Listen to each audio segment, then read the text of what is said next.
if I want one clip to be thrown out, it has to be this next question. I want, give us the most blunt answer you can give.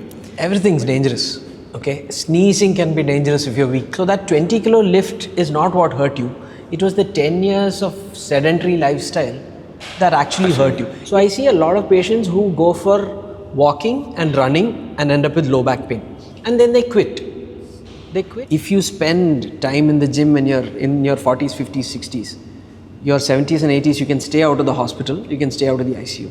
So 6 months of back pain gone in 15 minutes of swimming. That's when I learned movement is medicine. Yeah.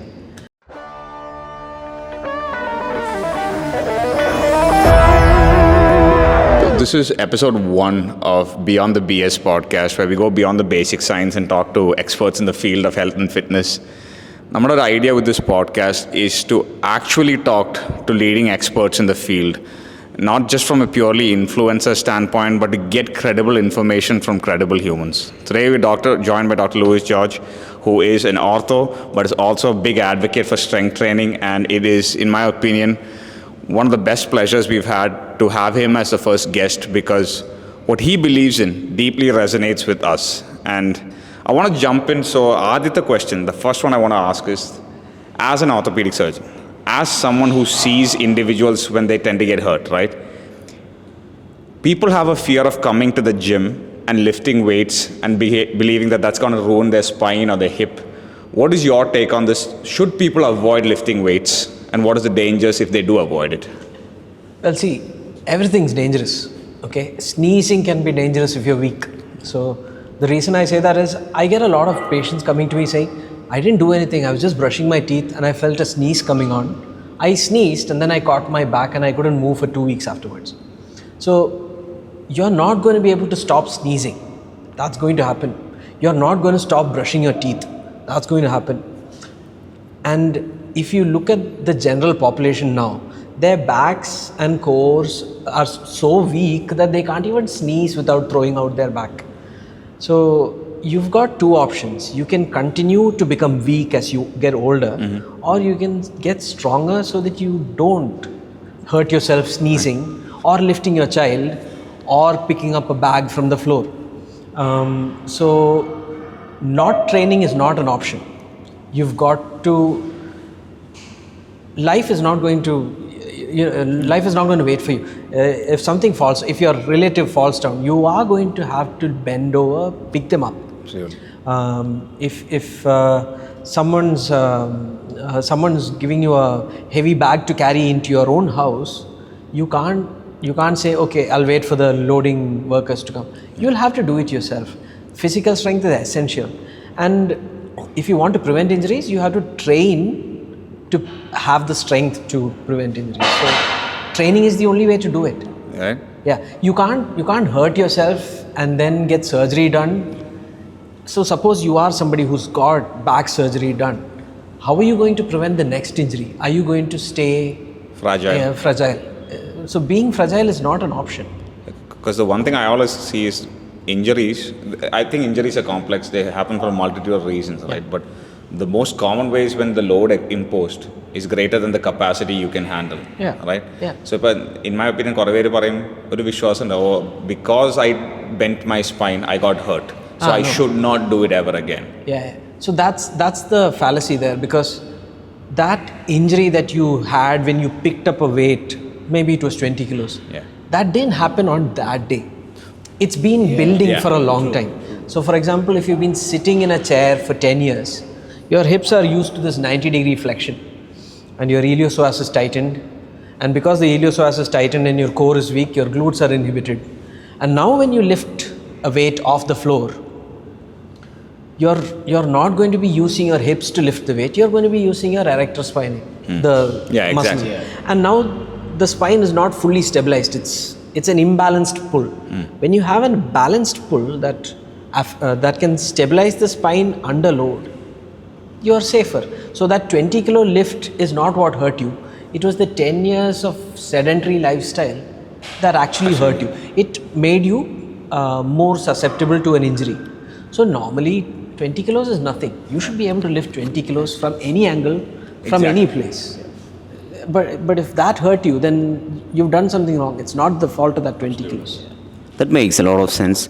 And the next question is like, there's a bad narrative around in our society saying that the loading spine is dangerous. So I think a lot of people avoid coming to the gym, maybe like strength training, which is the most adjustable form of exercise. So what's your thoughts on that? Like how this loading spine dangerous in there? Like how can we clear that myth? And See, if you exceed the capacity of that system to take a load, it is dangerous. So I'm used to lifting 100 kilos on deadlifts. Okay.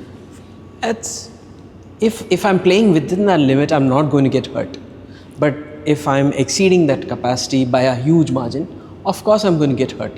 Now that is only one facet of the thing. So if you're used to 100 kilos in the gym, and you then turn around and twist and lift something, even if it's 50 kilos, you are at risk. So you need to know your limits when you load the spine. So most people have no idea what their limits are, and then when life throws a challenge at them, they jump right into it without paying any attention. That's when they get hurt. But our point, your point and my point is that if you train and make your spine stronger, you know where your limits are. You'll be able to protect yourself before you get into that situation. You'll learn how to lift, you learn how to breathe, you learn how to brace, you learn how to position your feet and hands when you're lifting something. And if in case it is a compromised situation where the lifting is awkward and you're bending this way and that way and lifting, you know this is going to hurt you and you can back off instead of rushing headlong into a big challenge of a weight. Now, if you want to build that, if you want to be bulletproof, if you want to be resilient, there is no better place than the gym to train it, because here you can control every variable.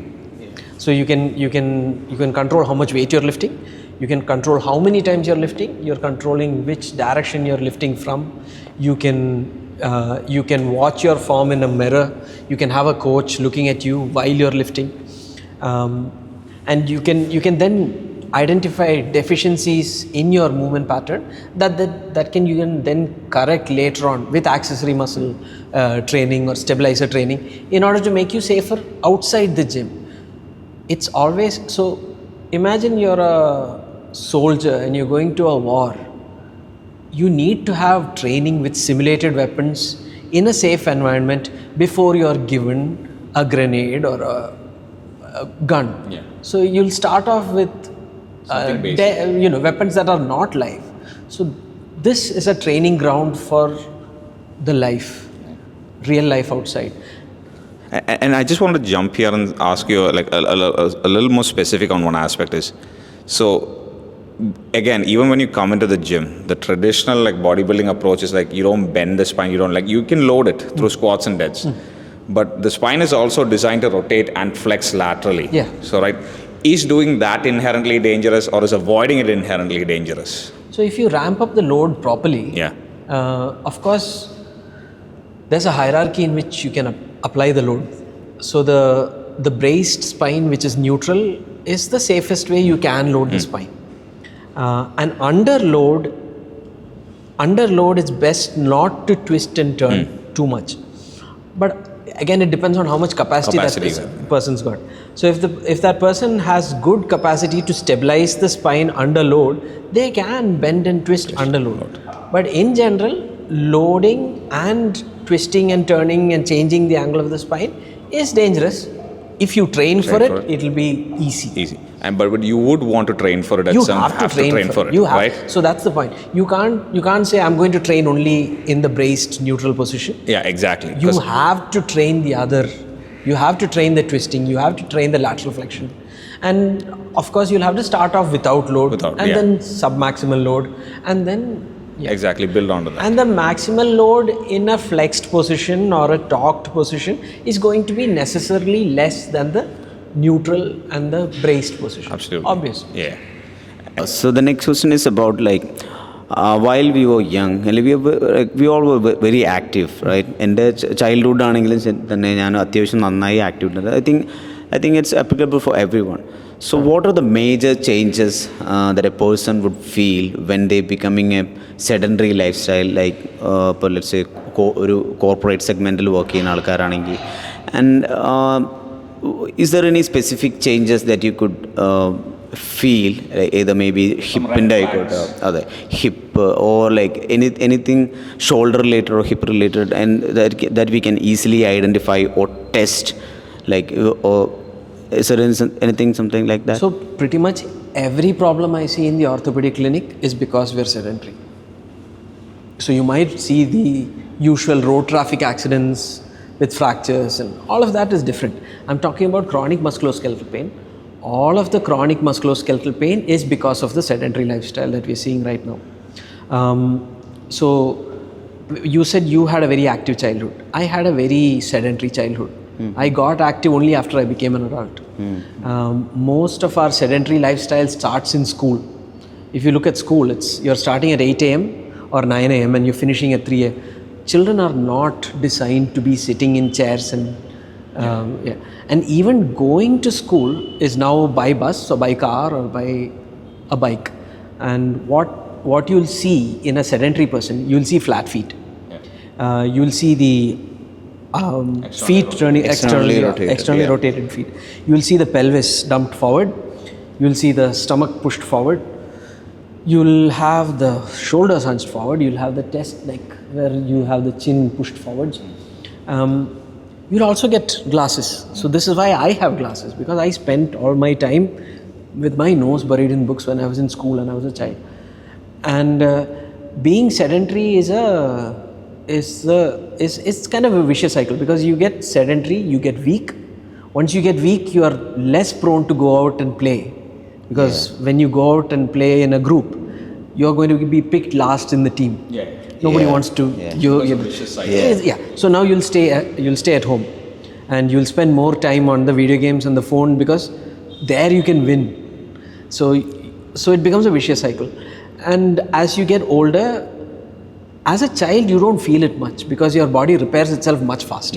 But as you get older, your repair capacity slow down, and so now you start feeling the aches and pains. So most of the aches and pains started off for me when I was in my 30s. But I'm seeing people who have aches and pains and low backache in their second decade. So when they're 13, 14, 15, they're all coming up with low backache. And it's gotten worse after COVID, because now children are used to sitting inside in front of a screen.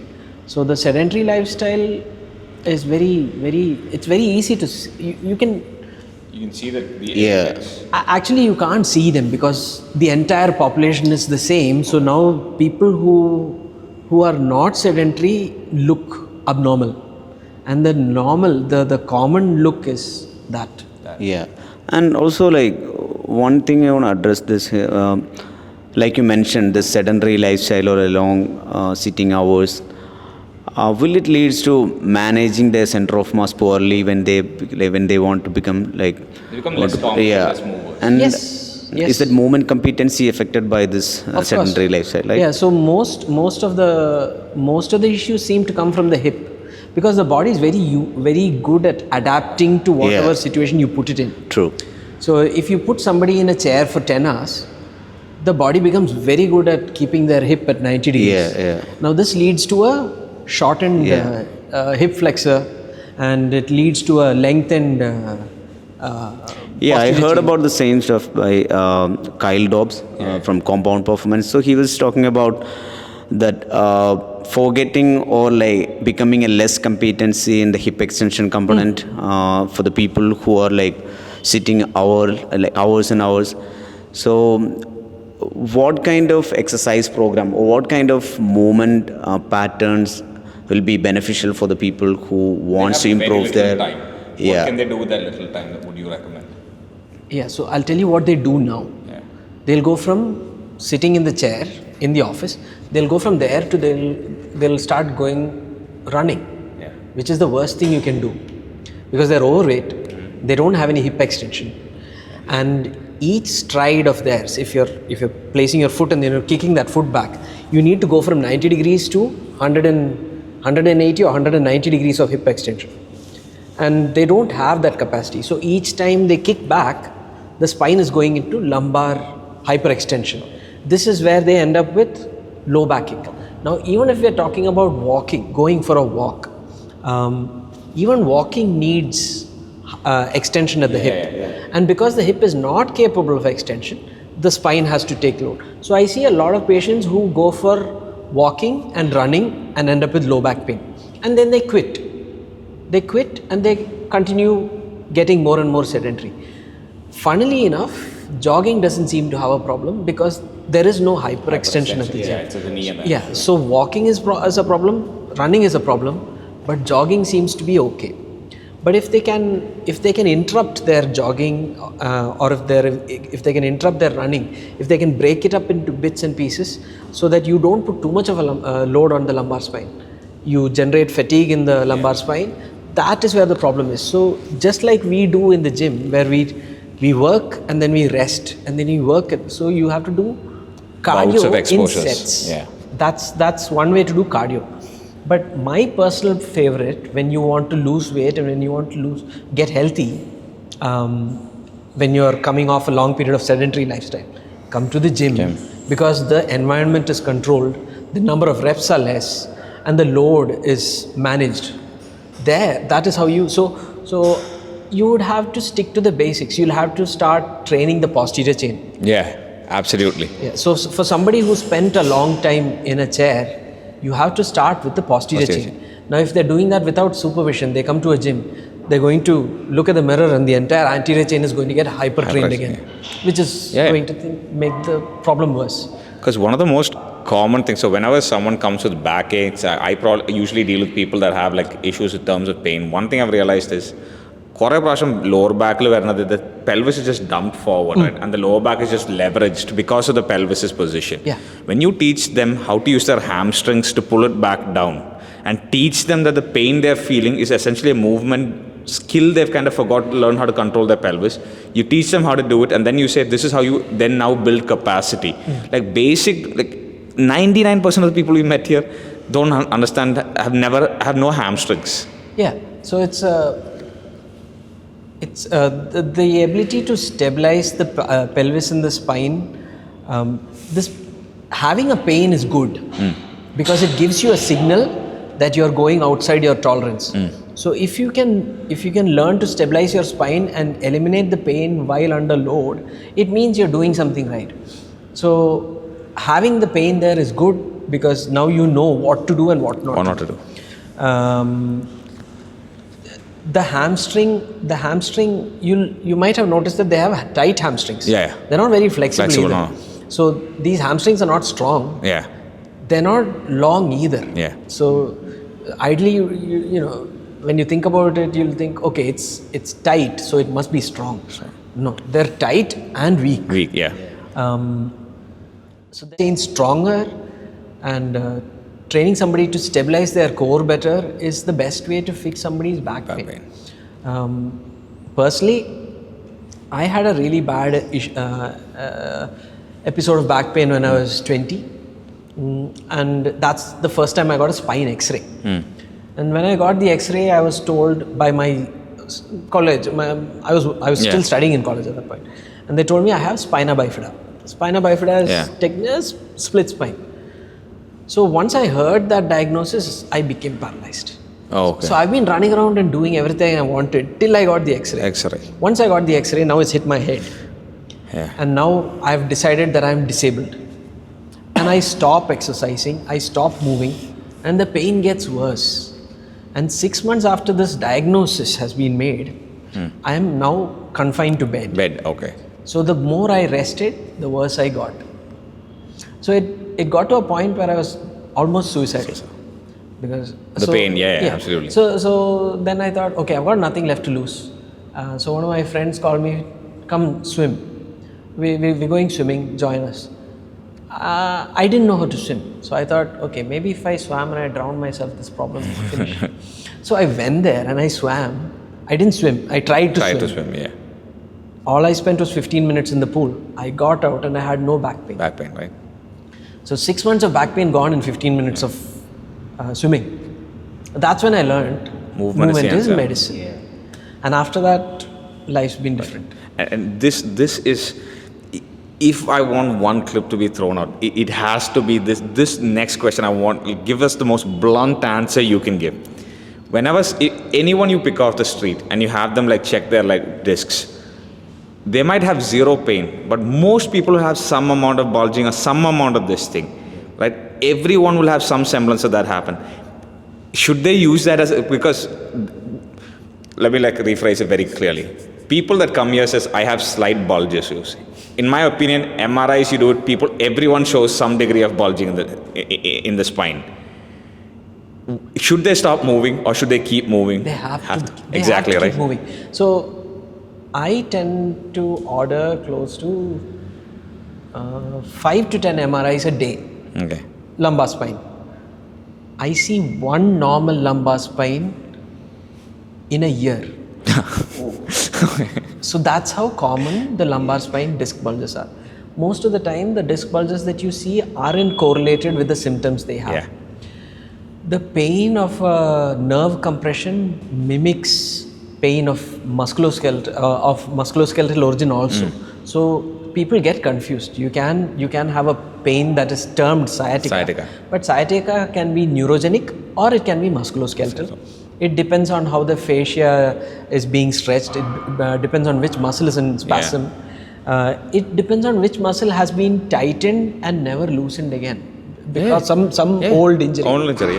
And that immediately gets interpreted as a disc problem or a nerve. And it's very easy to differentiate between them. You just have to do a full clinical examination.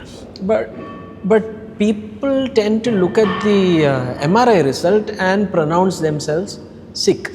The same way that I looked at my my X-ray 25 years ago and decided I'm going to have to use a wheelchair for the rest of your life. Right? Yeah, so you saw me deadlifting. Right? That's all it is. So no, but that is there's this fear of the fact that I think it should be normalized, but the fact that people are not easily breakable, even if we have something, right? Yeah. So here's the thing. The musculoskeletal system and the nervous system along with it, your locomotory system, is designed to repair itself. And you just have to give it the right inputs. You give it the right kind of food, you give it the right kind of rest and recovery, you give it enough sleep, and you give it enough load, it will fix itself. It'll adapt. Yeah. Unless you've been hit by a truck, you can fix yourself. So, all of these chronic pains, you have to fix yourself. You can't fix it with a medicine. You can't fix it with a surgery. Even if you fix it with a surgery, it's going to pop up later, either in the same place or somewhere else. So the next important question is about aging-related sarcopenia. So, can you define like what exactly this sarcopenia means? അത് എങ്ങനെയാണ് നമ്മുടെ ഒരു normal individualനെ അത് affect ചെയ്യുന്നത്, like especially when they get old, and what is the best preventive strategy to prevent sarcopenia? So sarcopenia is loss of muscle mass. You lose the size and the strength in the muscle. There's also another component. There's more fast twitch fibers when you're younger, and as you get older, you get to more slow twitch fibers. So you generate less power, you can move less fast, and you're less bouncy, you're less springy. Plyometrics cheyanakku buddhimuttaayirikkum. All of this is part of sarcopenia. Now, if you're not explosive, if you're not springy, if you don't have the strength, as you get older, you become more and more prone to falls and injuries. And each time you fall and injure yourself, you are at a greater risk of fractures, and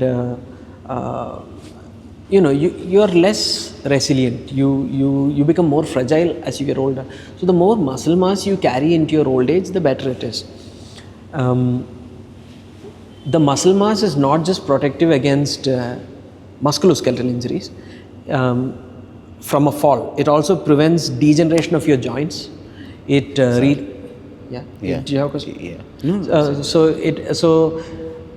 people talk about osteoarthritis, and if you want to reduce the incidence of osteoarthritis, you need to get stronger, and you need to make sure that these muscles are coordinating between themselves properly. Osteoarthritis is not due to an excess weight. It's because the joint hasn't been moving properly. It's either not moved enough or it's not moved in the right manner. So if it's maltracking and if it's moving in a way that is not designed for, you end up with osteoarthritis earlier than usual. So that is just musculoskeletal stuff. Now, if you don't have enough muscle mass, your brain is going to suffer because muscles produce myokines, and myokines are what are required to keep your brain young. So the stronger you are, the brain is going to stay younger as you get old. So that's the neurology side of things. Endocrine and metabolism. So the larger your musculature, the more healthy your musculature, the more you can be metabolically flexible. So you can have a calorie-rich meal or a high glucose meal, and you can absorb all of that glucose into your muscle. And the muscle is what actually carries most of your mitochondria. And the mitochondria themselves provide cellular signaling that keeps your nervous system and your heart and pretty much every part of your body healthy. So the more muscle you have, up to a certain limit, it is going to be healthy for you. So you'll notice if you do mortality studies, you'll find that the people who are longest lived and the most healthy are the ones who are close to a BMI of 25. So ideal BMI is supposed to be 20. Or 22 maximum. But if you see somebody who's around 25 to 28, they live longer and they are healthier. So people say excess weight is bad.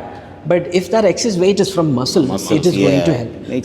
So this is why that 25 to 28 BMI is promoting longevity. Yeah. If it was all from fat, they would not be as healthy. And in addition to that questions, like more than just as bad as obesity, having enough muscle mass is also like a big problem, especially like we have a tendency to promote more vegetarian kind of diet.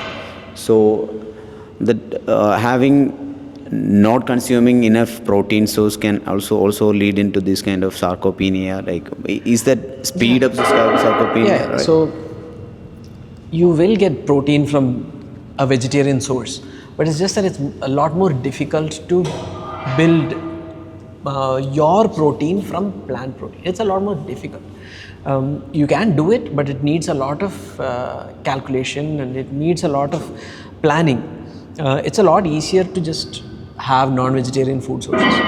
Now, if you've got two pathways that will increase the amount of muscle that you can make. One is to load it, and the other is to provide enough raw material, which is the diet.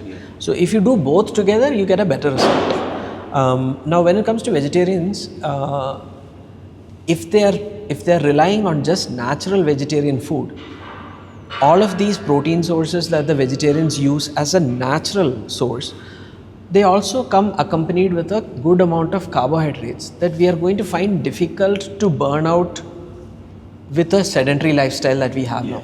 So even coming to the gym for 1 or 2 hours is not going to burn off those excess calories that you consume in the attempt to get enough protein. So because our lifestyle has changed a lot. And the other thing is we are spending a lot of time indoors and we are under artificial light quite a lot. So we're not getting enough UV, we're not getting enough infrared from the sun. All of that also impacts our ability to absorb these excess carbohydrates that we're taking.